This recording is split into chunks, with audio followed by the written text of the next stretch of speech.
Shri Krishna friends, Radhe Radhe. वीणा Deepak Soni YouTube channel में आप लोगों का स्वागत है।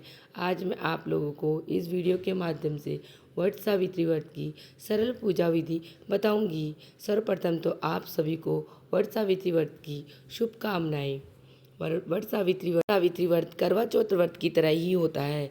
सभी सुहागन महिलाएं अपने पति के अच्छे स्वास्थ्य और उनकी लंबी आयु के लिए वट सावित्री व्रत का व्रत कर, जिस प्रकार सावित्री ने सत्यवान की अल्प आयु होने पर यमराज से अपने पति के प्राण छुड़ाकर लेके आई थी, उसी लिए वट सावित्री व्रत का हमारे जीवन में अत्यधिक महत्वपूर्ण स्थान है।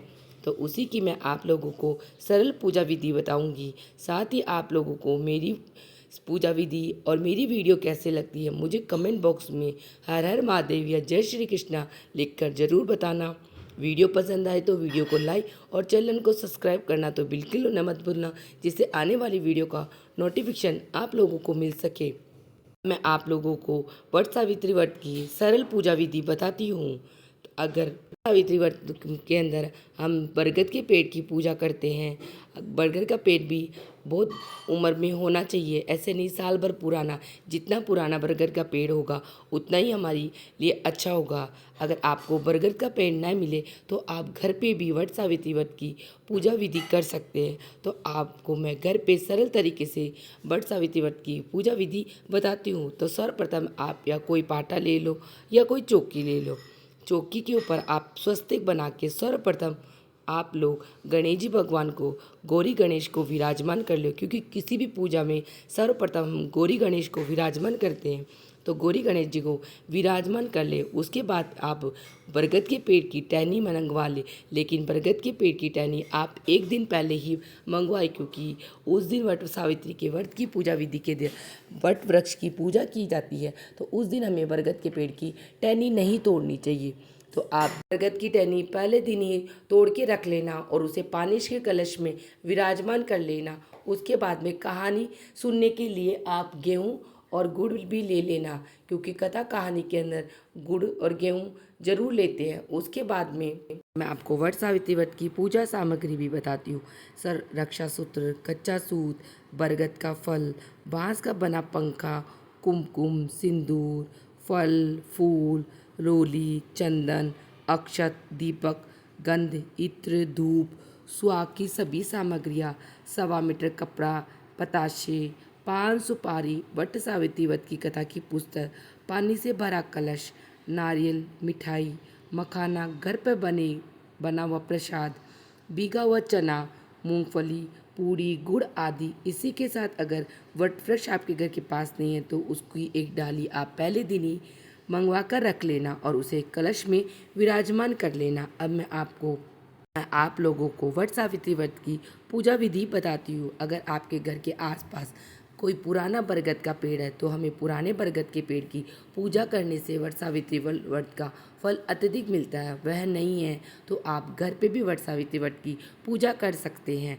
तो एक दिन पहले ही आप बरगद के पेड़ की टहनी मंगवा के और किसी पेड़ या गमले में लगा लेना।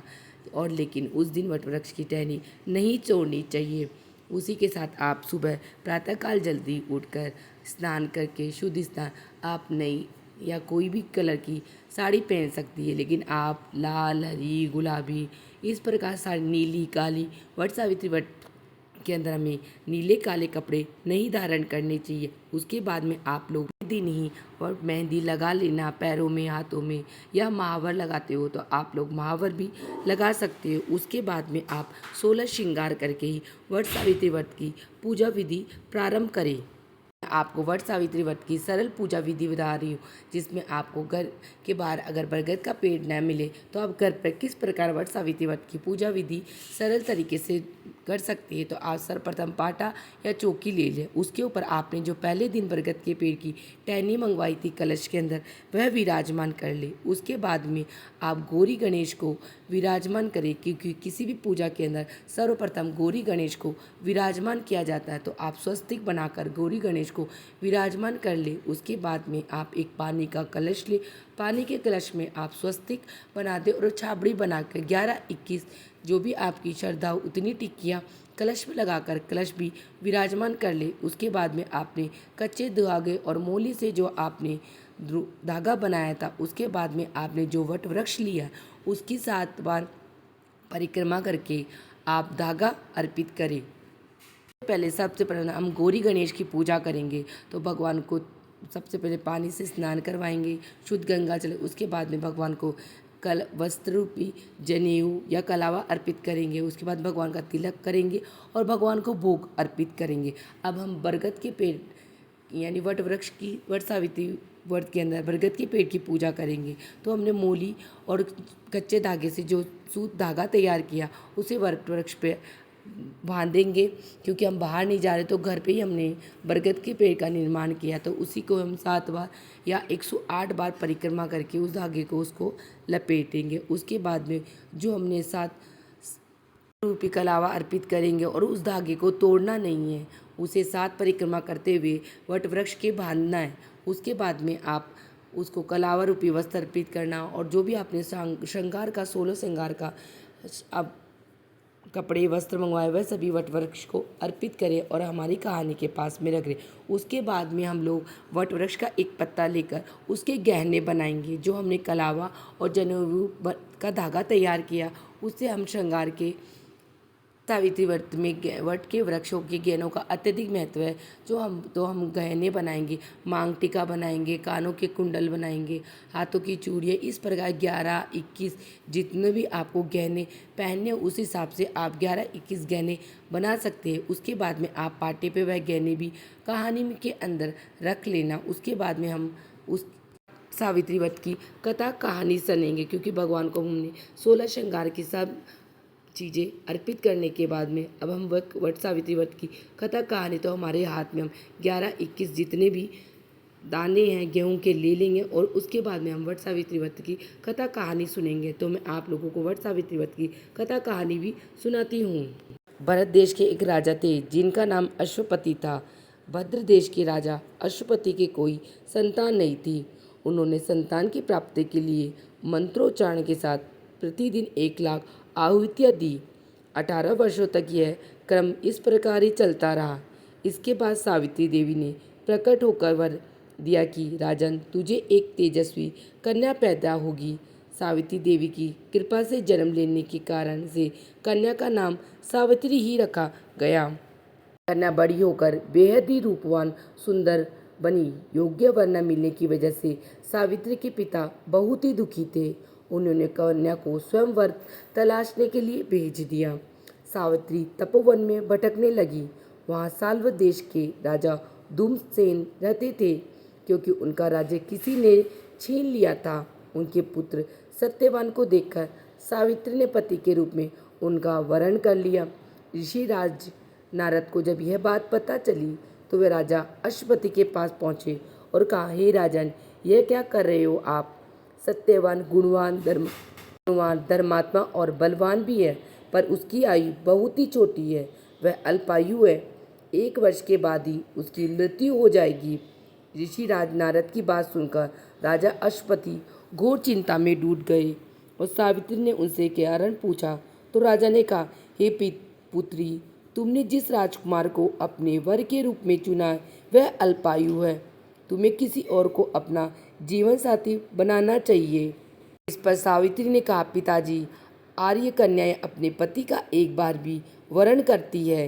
राजा एक बार ही आज्ञा देता है और पंडित एक बार ही प्रतिज्ञा करते हैं और कन्यादान भी एक ही बार किया जाता है। सावित्री हट करने लगी और बोली, मैं सत्यवान से ही विवाह करूंगी। राजा अश्वपति ने सावित्री का विवाह सत्यवान से कर दिया। सावित्री अपने ससुराल पहुंचते ही सास ससुर की सेवा करने लगी।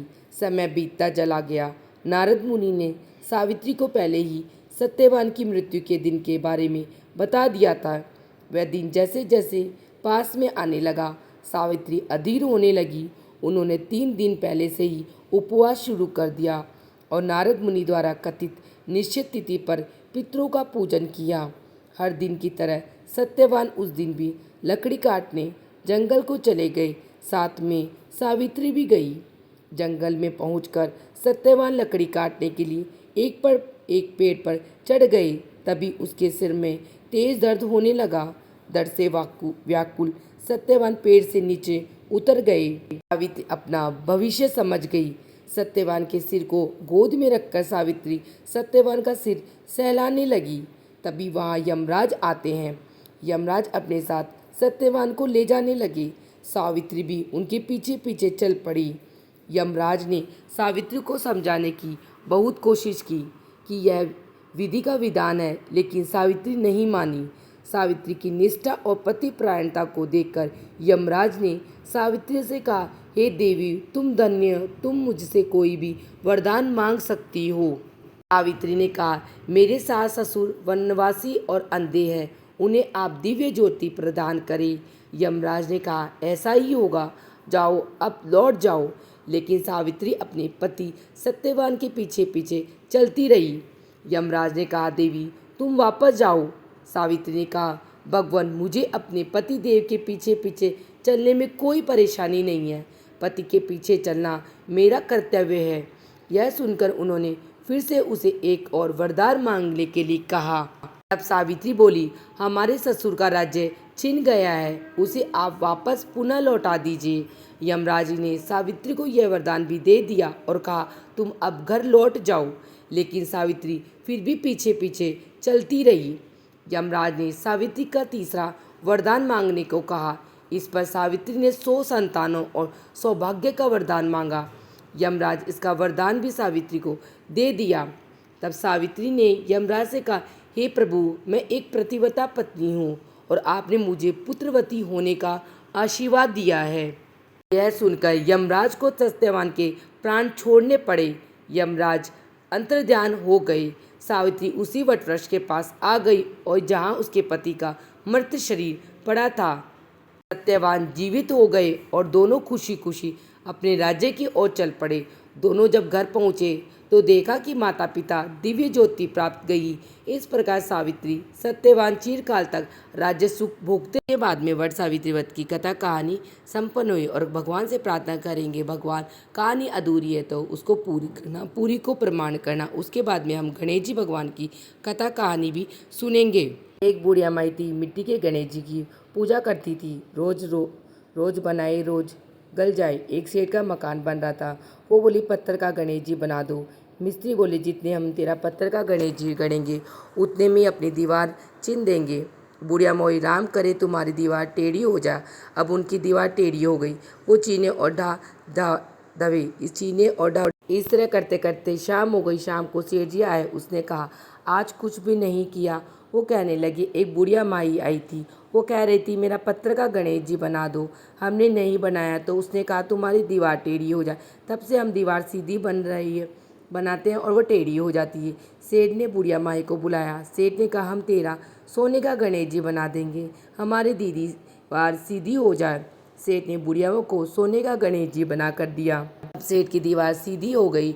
जैसे भगवान आपने सेठ की दीवार को सीधी किया, वैसे हम सबकी करना। कहता सुनता उखाड़ा बढ़ता, आपने परिवार की करना।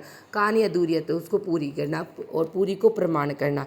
इस प्रकार हम गौरी गणेश की कथा कहानी भी सुनते हैं। उसके बाद में हमने जो वट वृक्ष के गहने बनाए थे, उसे मांग में, गले में, हाथों में, पैरों में, बिच्छू में, सभी जगह वो गहने पहन लेंगे। और पहनने के बाद में हमने जो पाटे पे कलश रखा था, कलश पूजा के अंदर, उस कलश को हम या तो किसी वट वृक्ष में डाल देंगे। वट वृक्ष नहीं मिलता है तो हम उस जल को सूर्य भगवान को अर्घ दे के भी हमारे व्रत का पूजा का विधान पूरा कर सकते हैं।